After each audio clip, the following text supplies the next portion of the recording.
I do the quick look around. I was saying earlier, I'm not sure which would be more terrifying to talk about divine personhood with Gilles Emery in the room. Don't see him here yet. Or you are. There you are. All right. I was saying, or talking with Romana Cesario in front of me. So half of it, then okay. Half terror. All right. Here we go. Substance, they tell us, has fallen on hard times, according to one narrative at least. Since the time of Descartes, the received Aristotelian account of substance, primary and secondary, was displaced by new and ultimately unsatisfactory accounts, leading to a widespread abandonment of the notion of substance altogether. At least that's the standard narrative, or one of them. In Descartes, for example, we, instead of the dizzying array of particulars that are Aristotelian primary substances, or the rich array of natural kinds that are secondary substances, we're left with just two sorts of things: extended things, the material world, and thinking things, minds, whether human, angelic, or divine. Not to be outdone by Descartes, Spinoza did him one better and reduced Descartes' two to simply one. And there was just one substance, which is to say God or nature, or in any event, all that is. In Leibniz, in exchange for classic Aristotelian substances, we receive the monads, basic fundamental units or substances, which, however, encompass every single property they will ever have. And each of them also reflects, each in its own way, the entire universe. So despite their plurality, every monad just ends up being the universe all over again. John Locke seemed puzzled by the whole concept of substance, and while he on some occasions regarded that something had to be the bearer of properties, he regarded the notion as rather more a placeholder for the unknown than anything else, some sort of deep but unseen structure of things that accounted for the way they are, which I suppose if we could just have a better empirical tool, we could do away with substance altogether. By the early 20th century, many significant philosophers had abandoned the notion of substance altogether, whether like A.J. Ayer, who regarded it as a primitive superstition, easily done away with, or Heidegger in his full frontal assault on the whole notion of substance as one of the great and abiding errors of Western thought since Plato. Never mind, of course, I add parenthetically, but not accidentally, that the account that Heidegger gives of substance as something univocal and causa sui and prior to any actual thing, in fact, does not reflect the great Platonic and Aristotelian tradition, but in fact the pre-Socratics and the modern revivers of such views like Spinoza. In any event, despite either the bad scholarship or bad faith on Heidegger's part, his critique of substance has entered not merely the world of continental philosophy, but also more significantly, and for us gathered here, the world of theology as well. Now, why should all this matter? Why should a dispute over id quod est, or esse, or of quid est and quo est make a difference in our understanding of God, one and triune? Well, for good or ill, and I certainly think for the good, the received tradition of theological and the concomitant philosophical speculation about God has operated with just those terms that have in the modern era, meaning at least since Descartes, fallen under various assaults and critiques. Now, one option, of course, would be to join the chorus of critics and to reframe the whole discussion. That's certainly possible, however, I think it's ill-advised. Another option would be to continue to use the received modes of expression without a care for what others think or have to say about our use of them. This also is possible, but because of the isolation and indeed obscurantism such a strategy could produce, I think it's also ill-advised. So a third option might well be to try to retain those received discourses about substance, but precisely with an eye towards and in light of the worries and critiques that have been raised about them. This is, of course, a more difficult task, but I think ultimately a more rewarding one. Now, to that end, this paper hopes to provide at least a modicum of assistance, as there is, of course, no one unified substance metaphysics, so too there is no one critique of it. So there's no intention here on my part of being even remotely comprehensive. Rather, I'll proceed along the following lines. I'll consider a recent, perhaps somewhat representative account of substance and divine personhood from the world of analytic philosophy in the work of Joshua Hoffman and Gary S. Rosenkranz. Second, I will consider a proposal of someone sympathetic to classic Thomistic accounts of substance, but who sees it to be in need of supplement to account for the full reality of persons, namely the work of William Norris Clark, S.J. Third, I will consider the more radical critique of substance metaphysics of Thomas Aquinas in its relation to Trinitarian ontology in John Zizioulas, Greek Orthodox theologian. And finally, I'll raise questions. It's always my privilege to then raise them and stand back and see what happens. But I'll raise questions about the perils of working from divine personhood, or for that matter, from divine substance, as a way to create a system to ground our understanding of things in general. In the narrative I outlined above of the hard times on which substance has fallen, this is the first part, one might well think that no one, apart from Thomists or historians of philosophy, take the notion of substance seriously, but that would in fact be a mistake. It's one of the dangers of that narrative. One would think that no one actually believes in substance except for those of us gathered in this room. But certainly in the world of analytic philosophy, there is a lively discussion about what substance is and how one can account for it. In saying this, I'm not suggesting that the questions are close to being settled by our friends in the Anglo-American world, but fundamental to the analytic approach to substance metaphysics is, not surprisingly, the attempt to find rational grounds for identifying and defining just precisely, the way that analytic philosophers do, what counts as a substance.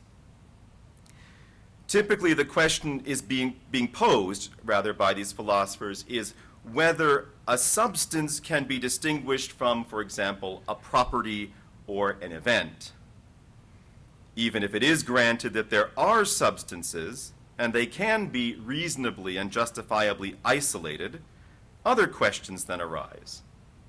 Some ask questions about what precisely accounts for the independence of a substance. Namely, just what sort of independence is required for something to count as standing on its own, that is, being a proper substance. Others ask questions about what provides the unity of a substance. For example, on the bundle theory, I'm not making these terms up, on the bundle theory, substances just are the bundle of properties which are used to describe them. There's nothing else in which these properties are. So, round, smooth, somewhat lumpy, orange-colored, sweet-smelling, just is an orange. On another view, substances are characterized as having some kind of substratum, something which grounds claims about it as a particular this or that. In these discussions, substance tends to be used more generally in the sense of an Aristotelian primary substance, that is, some concrete particular, although not to the exclusion of other lively debates about secondary substances or natural kinds. So just a sense of what's going on in the analytic world. Two philosophers who have published recently, in recent years, defending substance as a helpful notion are Joshua Hoffman and Gary S. Rosenkranz. Their theory of substance depends heavily on a relatively complicated account of independence, and it would take us, certainly me, far away from our present task to pursue all the details of that account. What is of interest to us here is their account of God in their 2007 work, The Divine Attributes. Early in this work, Hoffman and Rosenkranz assert that, according to the regulating notion of traditional Western theism, God is the greatest being possible, in italics at the end. They go on to assert that, quote, God is a maximally great substance rather than a maximally great time, place, event, boundary, collection, number, property, relation, or proposition. Indeed, they hold that classic theism takes God to be not merely a maximally great substance, but also a maximally great entity, which they take, that is entity, to be the summum genus, or the most general kind of all categories. And then entity divided between concrete entity on the one hand, which they say is substance, place, time, event, and boundary, and abstract entity on the other, set, number, property, relation, and proposition. From certain properties classically attributed to God, and in particular the power to create, Hoffman and Rosenkranz not only form an argument for God's being a substance, but indeed his being a person. And here's their argument. Necessarily, everything is either a concrete entity or an abstract entity. And an abstract entity, for example, the empty set, cannot have the power to create. Thus, only a concrete entity can have the power to create. It follows that a necessarily existing concrete entity that intentionally creates good is greater than either a contingent being or a necessary being that does not create good. Such a necessary existing creative concrete entity must be a person, since only a person can intentionally create good. Because a person must be a substance, they conclude, a necessarily existing concrete entity that intentionally creates good must be a substance. You either get the implicit humor in Anglo-American philosophy or you don't. They make a similar argument later in their work, this time about the existence of intellectual activity in God. They ask, why is God thought to be a concrete substance? As a being, they answer, that is omniscient, omnipotent, and omnibenevolent, God has mental attributes such as believing, willing, and desiring, but only a concrete substance of the sort in question, that is, an individual thing, can have mental attributes. Furthermore, it seems that if an entity is omniscient, omnipotent, and omnibenevolent, then that entity has intentions, beliefs, self-awareness, intelligence, and can perform actions. Such an entity is a person, but persons are a kind of concrete, substantial entity. Finally, God is a non-physical soul, yet it is also true that non-physical souls are a kind of concrete, substantial entity. End quote. Now, we might fear at this point that such a view that Hoffman and Rosenkranz present is not especially helpful for communicating the Thomist understanding of God either as substance or as person. After all, Thomas has famously reminded us that the divine essence is precisely not in the genus of substance, but above every genus. Hoffman and Rosenkranz placing of God at the top of, but thus seemingly among all entities, does seem, and I think really simply does, conflict with this basic insight of Thomas's that God is not simply an entity among entities, however exalted. Now, at least as problematic, if not more so, for Hoffman and Rosenkranz's account for a Thomist would be the claim that God just is a concrete substance, in contrast to an abstract one. God, after all, has in himself the perfections of all genera. And so, in radical contrast with all created being, the divine substance also has the perfection of, for example, relation, which is precisely the thing earlier that Hoffman and Rosenkranz said couldn't be what God is. Indeed, Thomas's whole account of the divine persons is predicated on, if not the total comprehensibility, at least the quasi-intelligibility of the persons in the Godhead as subsistent relations, which is precisely what Hoffman and Rosenkranz say you cannot have. To be sure, for anything other than God, they would be altogether correct. Thomas himself makes this point in his commentary on Boethius's De Hebdomadibus. There, Thomas points out that the fundamental distinction between abstract predication, esse, and concrete predication, id quod est, however, he brings that distinction out. However, he says this distinction between the abstract and the concrete does not apply to the vere simplex, to the truly simple, in which case id quod est and esse coincide.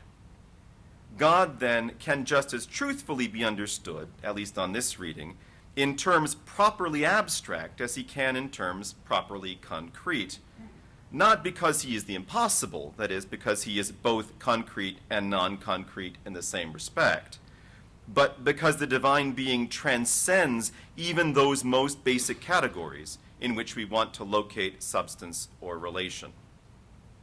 So much for having too much of an alliance with modern analytic thought. One figure who is certainly sympathetic to substance metaphysics, and indeed, in light of a Thomistic rather than a contemporary analytic mode, but who saw in its traditional form as articulated by Thomas Aquinas a serious need for supplement, was the Jesuit William Norris Clark.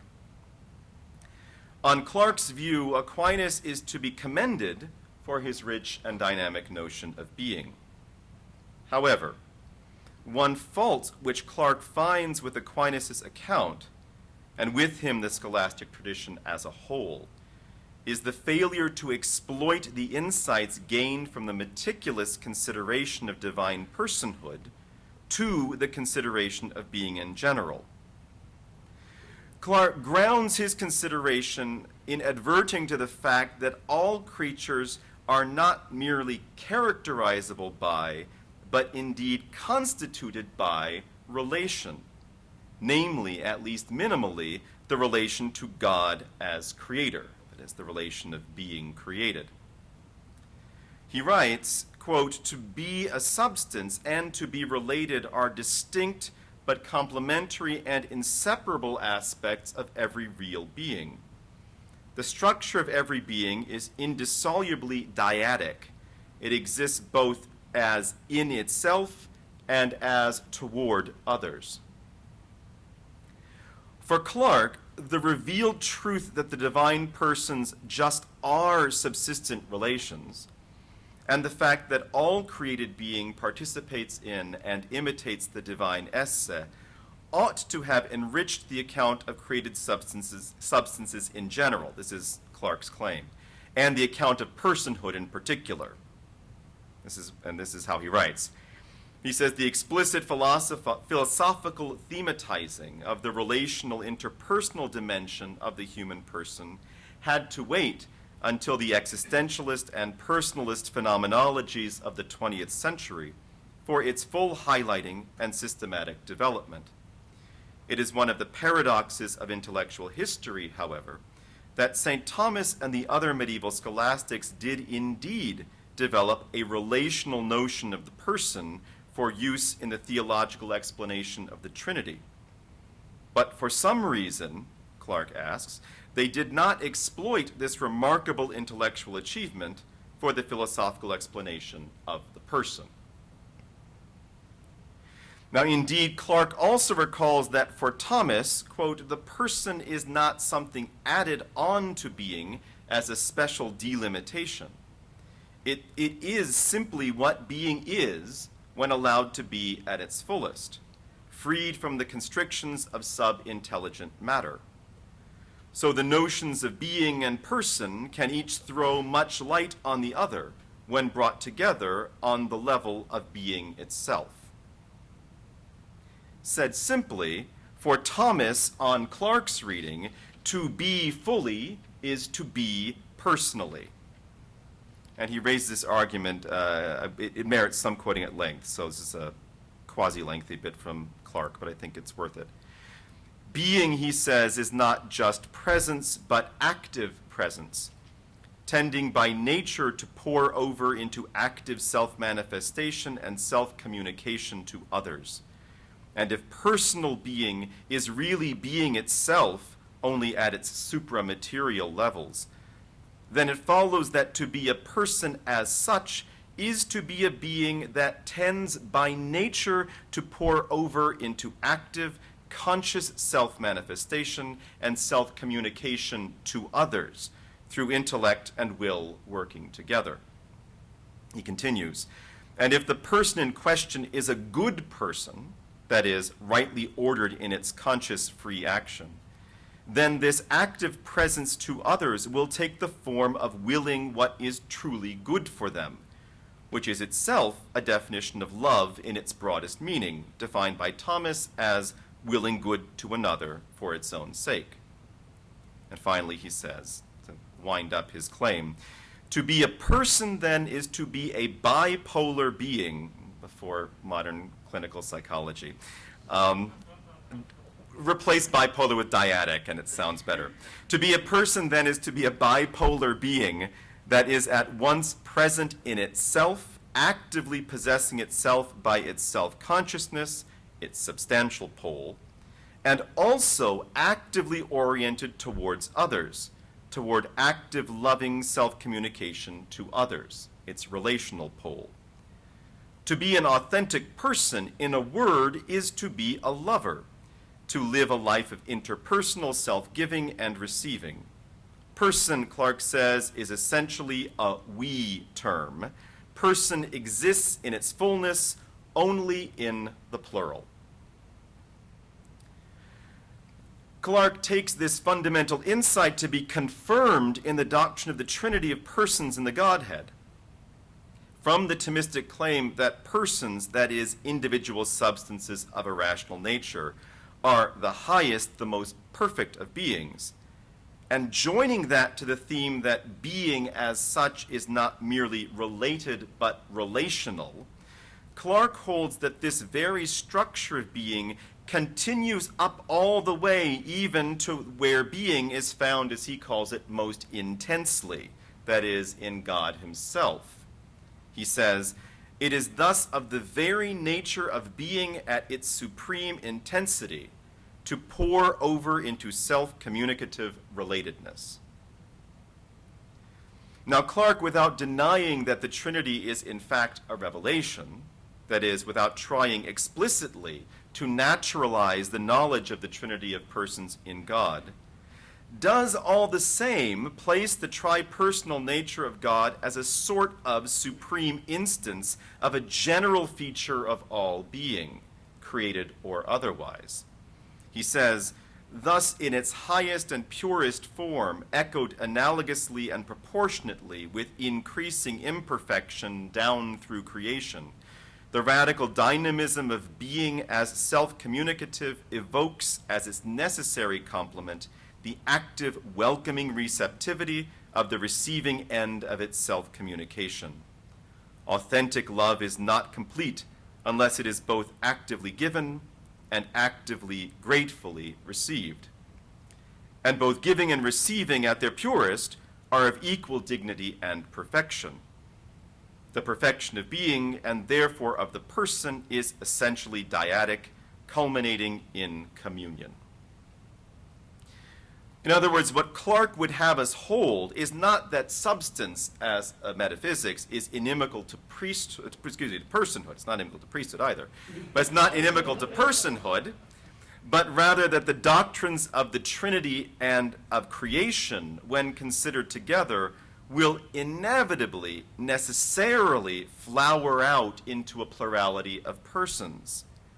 Person, because personhood just is substance at its perfection, and persons in the plural, because only in communion can persons succeed at doing what all being does, that is, to be not only in itself, but also toward, and indeed more perfectly for others. Now, in his work, The Christian God, Richard Swinburne presents to us what might most charitably be called a remarkable argument, which claims to establish, if not by necessity, then at least on probable grounds, that God is a trinity of persons, arguing from reason. Buckle yourself in. If you don't know Swinburne, you're in for a treat. Without proceeding any further, that is, without yet noting the content of his argument, we might well take such a claim to be stunning in its audacity, and we would surely be justified in doing so. Now, my aim in presenting Swinburne's account is not simply to set him up as an easy target. He seems to have acquired this status in a great deal of philosophy of religion in the Anglo-American world. He's very well respected and typically used as everyone's foil. But rather, there are features of his proof that I think highlight some of the real dangers in certain accounts of being as, just as such, relational and indeed interpersonal. That is, what might someone seriously committed to the belief in the Trinity, as Swinburne is, and who also holds to the intrinsically social nature of at least those substances to our person, as Swinburne is, what do they end up producing when they give their arguments about God? Well, this is what he produces. The first striking thing about Swinburne's Trinity of Persons is that while accepting that there is only one God, Swinburne denies that the conciliar claims about God's oneness were meant to preclude the possibility of multiple divine individuals. What the councils meant to do, he argues, rather is simply to deny that there were three independent divine beings, any one of which could exist without the other, or which could act independently of the other. What Swinburne suggests is that the Trinity is not an individual, certainly not an individual substance, but rather, in his words, a collective of three divine persons. On his view, the Father causes the Son, but he causes the Son as another person possessed of all the properties which apply to being divine, such as omnipotence, omniscience, omnipresence, immateriality, and the like. And then together, the Father and the Son cause the Spirit, who also enjoys possession of all divine attributes. The Father, on Swinburne's scheme, has a kind of relative priority, since he is the active cause of the other two persons, and not himself actively caused by either of them. In addition, the Father is understood to be granted a kind of priority by the Son and the Spirit, in that they allow him to, for example, set the agenda for their common exercise of divine power, lest there be some insoluble conflict of multiple omnipotent divine persons willing to cause contradictory effects. He gives the example that suppose one divine person wants the earth to rotate clockwise around the sun, and the other wants the earth to rotate counterclockwise. How would they solve that? Okay. So there's a sort of an agreement, a gentleman's agreement between the persons to yield to the Father. However, while the Son and the Spirit are both actively caused, they themselves can be said to cause the Father permissively, which is to say they allow him to continue to exist, and do not, for example, use their almighty power to cause him to cease to exist. Now, this kind of permissive causation, Swinburne argues, would be mutual. That is, the Spirit permissively causes the Father and the Son, the Father and the Spirit, and the Father, the Son, and the Spirit. Problems of conflicts between divine beings, he says, are avoidable if one divine being sees, as part of his perfect goodness, that he should confine his causation to one sphere of activity, while the other confines his causation to a different sphere. That can be ensured if one of the divine beings actively causes the other to exist at each period of time on that condition, while the second being only passively causes the existence of the first being, that is, does not stop him from existing at each period of time. In virtue of this asymmetry of dependence, the second being recognizes the authority of the first being to delimit their spheres of activity. The existence of one more divine being is possible, given an asymmetry of dependence, and I cannot see how else it is possible, he says. For only thus would each divine being recognize who had the right to define the spheres of activity of each. Clearly, he says, this same process could be repeated to allow for more than two divine persons. Clearly indeed. To be sure, this by any normal definition would look like mere tritheism. But Swinburne denies that this is the case. He says the collective would be indivisible in its being for logical reasons. That is, the kind of being that it would be is such that each of its members is necessarily everlasting and would not have existed unless it had brought about or been brought about by the others. The collective would also be indivisible in its causal action, in the sense that each would back totally the causal action of the others. The collective would be causeless, and so, in my sense, he says, unlike its members, ontologically necessary, not dependent for its existence on anything outside itself. It is they, however, rather than it, that is, rather than the collective, the one God, who, to speak strictly, would have the divine properties of omnipotence, omniscience, and so on. That is, for Swinburne, such a collective would count for any meaningful purposes as one God. Now, there's obviously much one could say about this account, and very little of it, I imagine, would be charitable. Certainly not from any even remotely orthodox Christian believer. What is worth attending to, however, is the reason Swinburne provides that such a collective would obtain in the first place. So I gave you the exotic stuff, but I want you to hear why he thinks you get something like this. That is, even if, as Swinburne thinks, there must be at least one divine person, why presume that there should be more than one? Moreover, if more than one, why presume that there would only be three rather than 4, 5, or any number whatsoever? The reason Swinburne advances is that a divine person would see the value, indeed the supreme value, of love. Love, says Swinburne, involves sharing, giving to the other what of one's own is good for him, and receiving from the other what of his is good for one. And love involves cooperating with another to benefit third parties. Because of his goodness, then, the first divine person, the Father, simply and inevitably produces the second. And they, cooperating with each other to benefit a third party, will likewise inevitably cooperate in producing a third. Since a fourth person, Swinburne thinks, would not add anything qualitative to the dynamic of love, such a person would not be inevitable, and so, on Swinburne's account, would not come about. So while he does not regard this account as definitive, he does think it highly probable. What he says is, quote, the most probable kind of God is such that inevitably he becomes tripersonal. Now, it is not my suggestion here that the reading, or more properly the rereading of Substance in Aquinas by William Norris Clark leads somehow inevitably to the quirky theology of the kind theorized by Richard Swinburne. Even so, it is certainly easy to see the dangers inherent in trying to conclude from the necessarily relational character of being to the irreducibly dyadic nature of all being as substance in relation.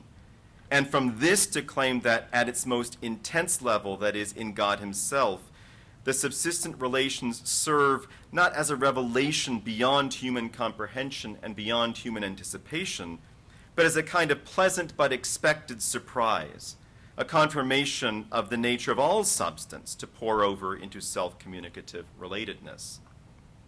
It is admittedly an extreme expression of the theme, that is, Swinburne is, but it's hard to see how Clark's approach to substance can precisely avoid at least some kind of natural anticipation of the Trinity, as opposed to a grace-filled response to revelation by which the Trinity already having been revealed, we can see, although imperfectly, in imitated ways in the created order.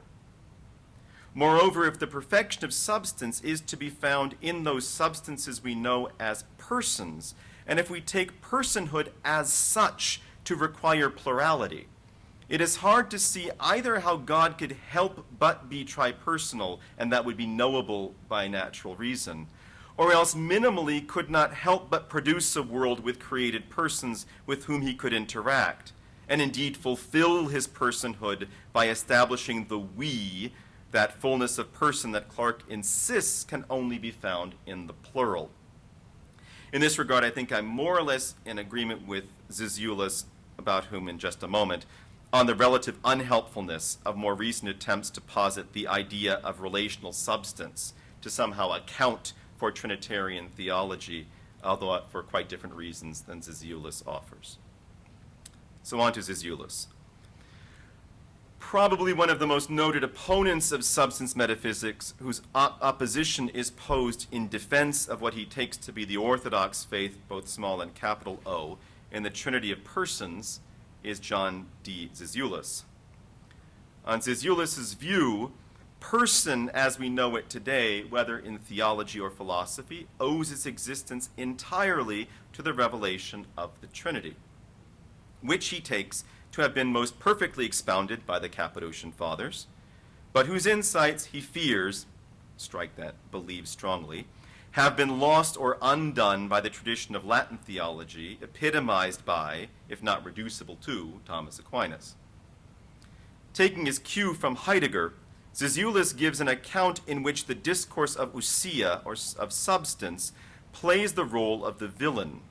In Zizioulas's narrative, the ancient Greek world found itself in a dilemma from which it could not escape, namely an incapacity, quote, to endow human individuality with permanence, and thus to create a true ontology of the human person as an absolute concept.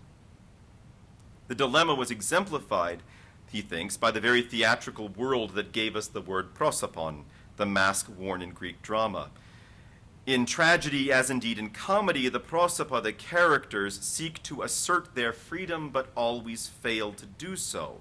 Their failure is rooted, he says, in the larger structure of the world, fate or the gods, which put an end to the brief rebellion of the person against inevitability. Zizioulas thinks that something similar can be seen in the Roman world that gave us the word persona, or person.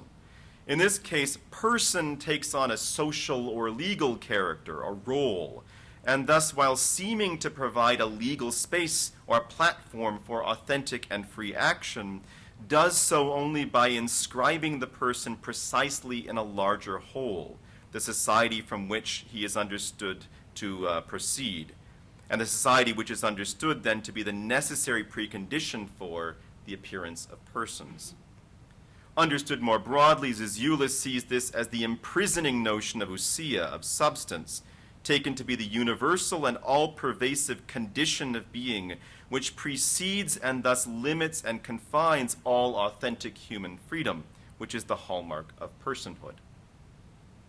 The turning point comes, Zizioulas thinks, with Cappadocian Trinitarian theology, and precisely with the identification of person and hypostasis.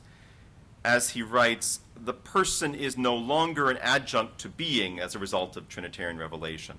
The person is no longer an adjunct to being, a category to which we add a concrete entity once we have first verified its ontological hypostasis. It is itself the hypostasis of the being.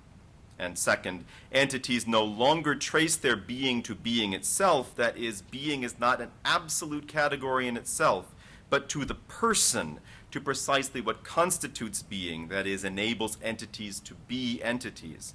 In other words, he says, from an adjunct to being, a kind of mask, the person becomes the being itself, and is simultaneously, and a most significant point, the constitutive element, the principle or cause of beings. Now this is so because on Zizioulas's reading of the Cappadocian Fathers, the Trinitarian formula mia ousia tria prosopa, one substance, three persons, is not understood to root the unity of God in a common substance, what God is first, that is, and to which are added the personal relations of the Trinity. This, he thinks, is the classic Western error.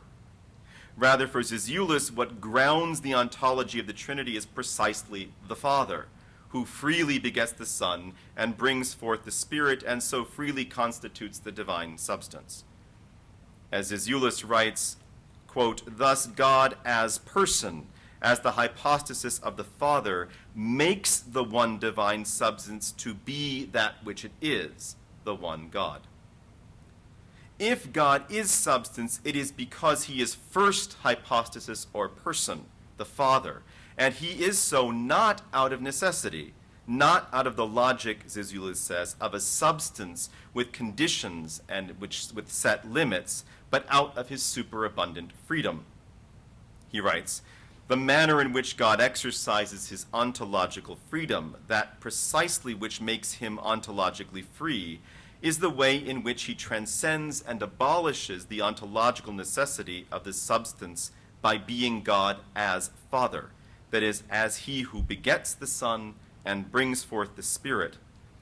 This ecstatic character of God, the fact that his being is identical with an act of communion, ensures the transcendence of the ontological necessity which his substance would have demanded if the substance were the primary ontological predicate of God, and replaces this necessity with the free self-affirmation of divine existence.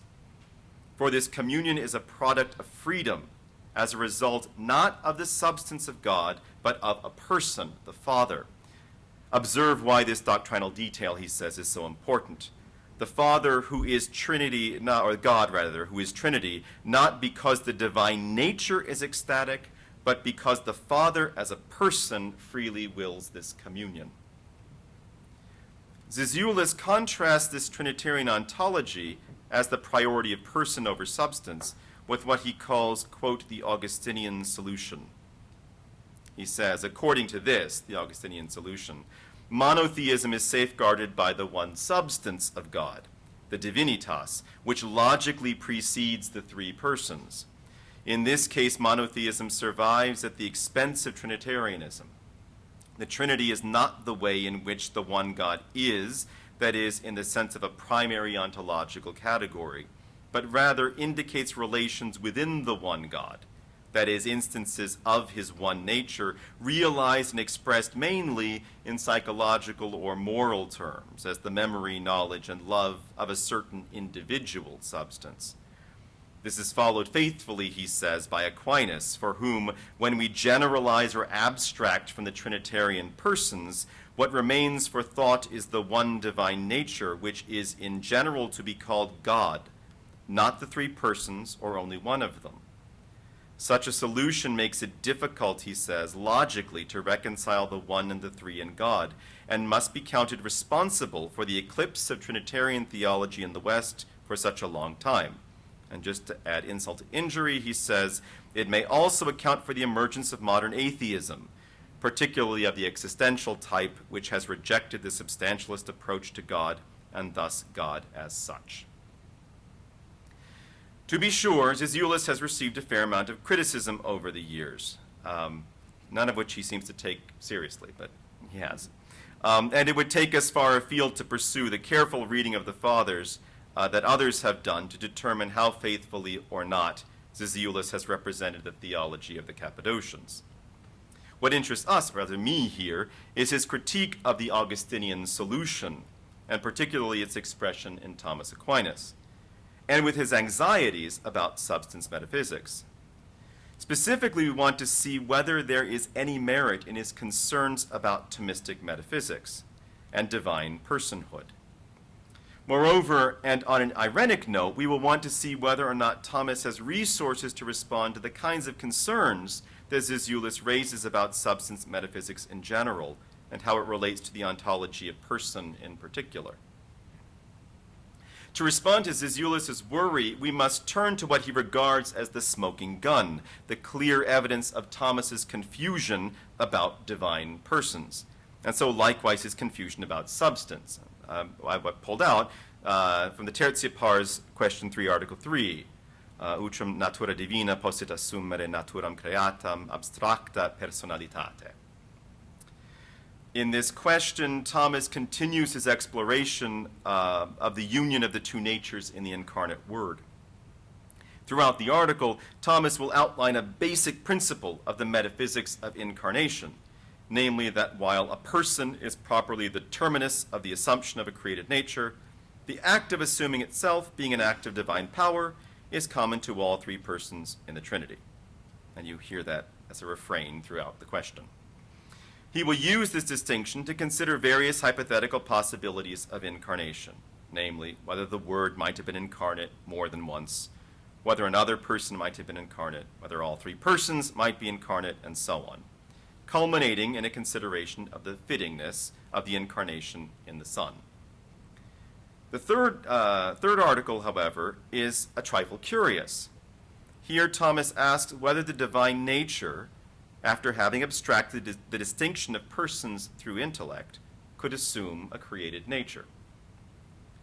Now, in the first two objections, Thomas appeals to principles, or the objector, that is, appeals to principles already clarified in the first two articles. It belongs to persons, not natures, to assume. That's more or less what the first two objections ground in. Therefore, remove the persons, and there's nothing left to assume too.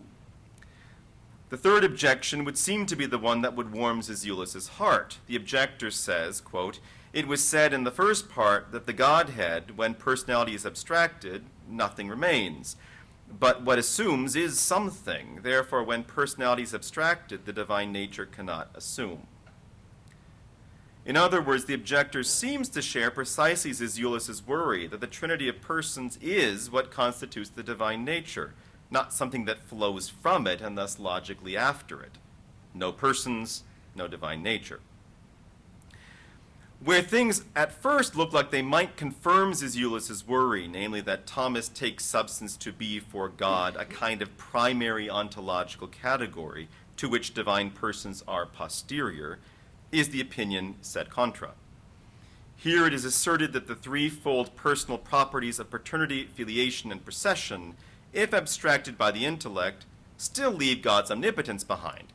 And it is by divine power that the incarnation is accomplished, and so it can still happen even without the three divine persons. Or is that in fact what he's saying?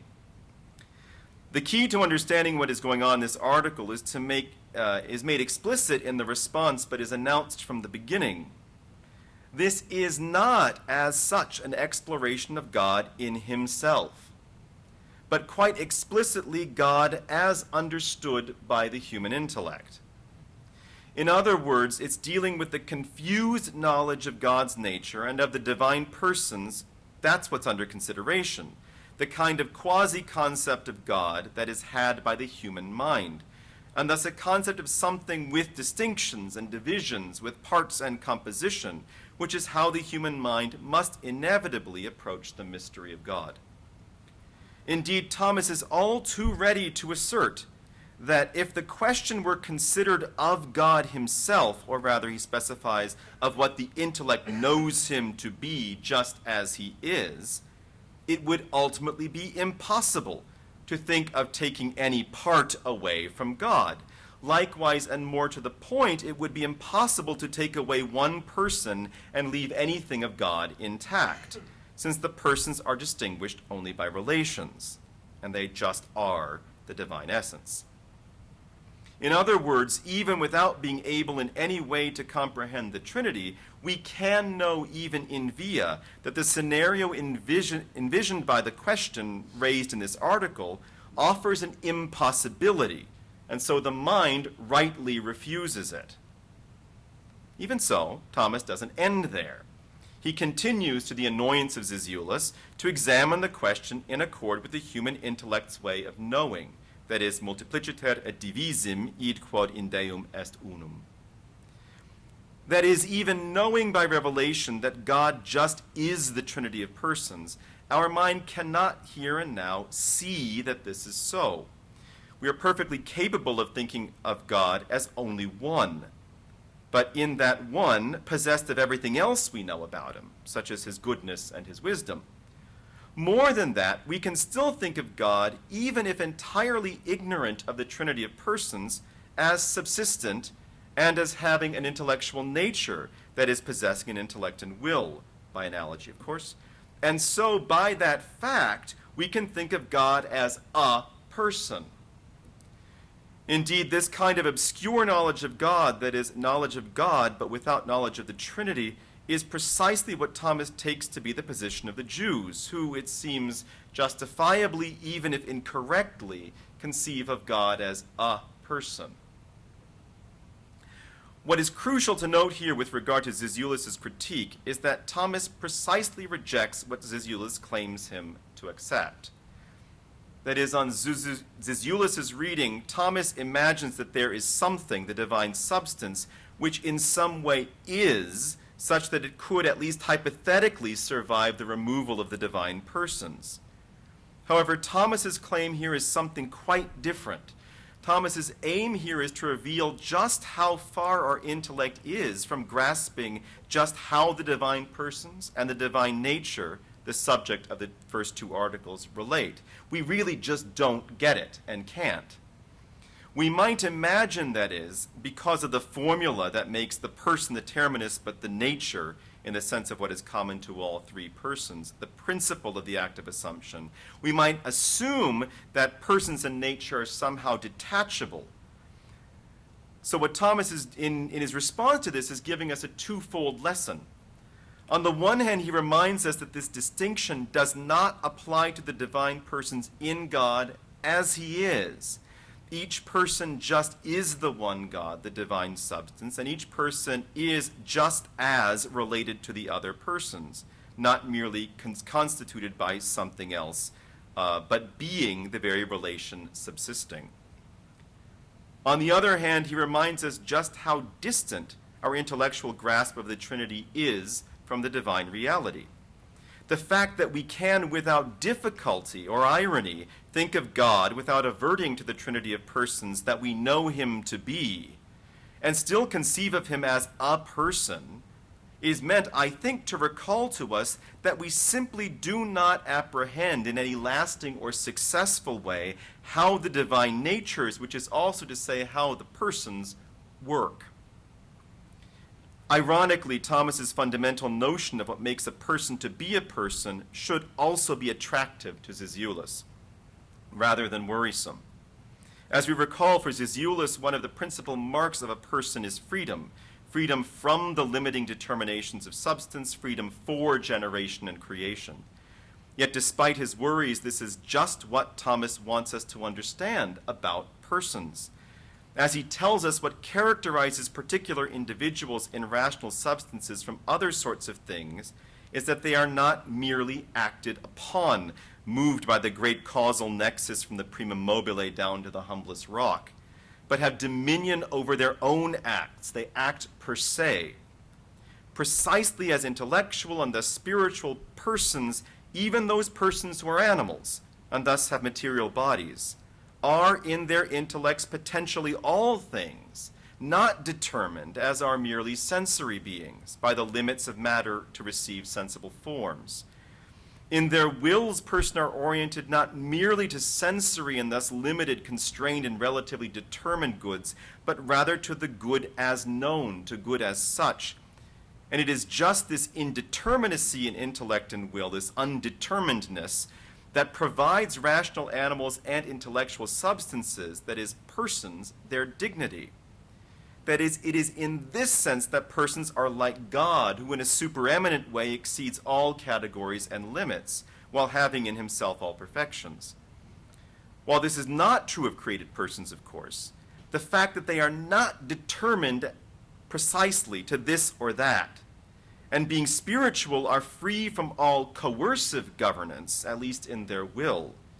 This means that persons for Aquinas exhibit just that freedom and spontaneity that Zizioulas worries is going to be absent in Aquinas, and he worries without justification.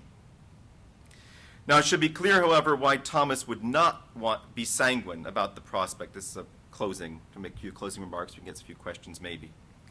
Should be clear why Thomas would not be sanguine, I think, about the prospect of trying to found the ontology of God just simply around our knowledge of the ontology of divine persons, as why we should be cautious, for the same reason, about attempts to adjust our metaphysics to meet a perceived need to somehow include or make room for the dynamic of subsistent relations. As Thomas reminds us, and we were reminded last evening, the plurality of persons in the Godhead falls under those things pertaining to faith and can neither be sought out by natural human reason nor sufficiently understood. Similarly, the very doctrine of simplicity forestalls any attempt to make divine subsistent relations, or for that matter, the divine esse, which is at once the divine id quod est, a useful starting point for us in making sense of the world. We see this manifest in Thomas's allowance that God can justifiably be called a person, not by virtue of what we know revealed about the Trinity of persons, but by what we can know even by reason or by incomplete revelation. What is curious here is that we can know by faith that God is not one person but three, but there is nothing at all in our way of knowing in via that would prevent our reasonably seeing God as personal just in his unity. Pace Zizioulas, real things can be known about God apart from the revelation of the Trinity of persons. And it is less than obvious that the one God who is known is the person of the Father, whose personalitas must be revealed by the Son in any event. As much as we might sympathize, I think, with a desire radically to reassess our metaphysics in light of the sublime truth of the Trinity, the very modesty which Thomas calls us to in handling this most central, but therefore most difficult to grasp doctrine, points, I think, rather away from grounding our intellects on such truths. We must, if we want to talk sensibly, use those categories that make sense to us, however much the truths about which we speak stretch our sensible talk in unaccustomed and occasionally uncomfortable directions. Thanks.